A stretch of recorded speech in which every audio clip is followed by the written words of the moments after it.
சொந்த வீடு நமக்கு நிரந்தரமாக நாம நினைக்கிற மாதிரி நல்ல வீடு அமையறதுக்கு ஒரே ஒரு தெய்வத்தை இருக்க பிடிச்சு கும்பிட்டீங்கன்னா போதும். அது யாரு அப்படின்னு பாத்தீங்கன்னா, சிறுவாபுரியில எழுந்தருளி அருள் புரியக்கூடிய முருகப்பெருமான் கோயில். சுற்றி வயல், நடுவுல முருகப்பெருமானுடைய கோயில் இருக்கும்.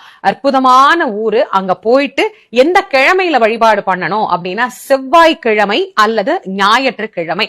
இந்த 2 நாள் எங்களுக்கு ஒத்து வரலமா, வேற கிழமையில போலாமா, தாராளமா போகலாம், ஒன்னும் தப்பு கிடையாது.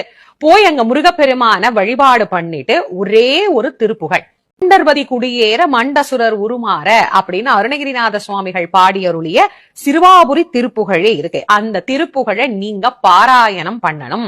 அந்த சன்னதியில நின்னு படிக்கணும், கோயில் பிரகாரத்துல உட்கார்ந்து படிக்கணும். முழுக்க அந்த திருப்புகழை பாராயணம் பண்ணணும். ஒரு நெய் விளக்கு ஏத்துங்க. முருகப்பெருமானுக்கு செவ்வரளி மலர் கொடுத்து நீங்க அர்ச்சனை பண்ணிக்கோங்க.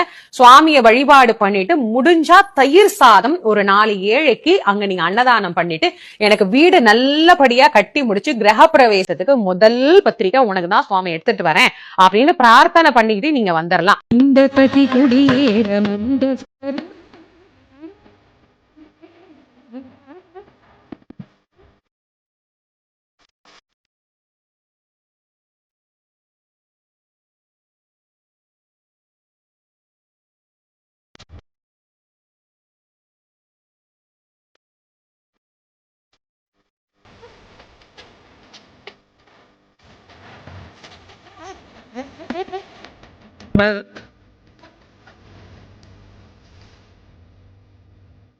புந்துரிக விழியால அண்டர் மகள் மனவால புந்தி விரையறிவா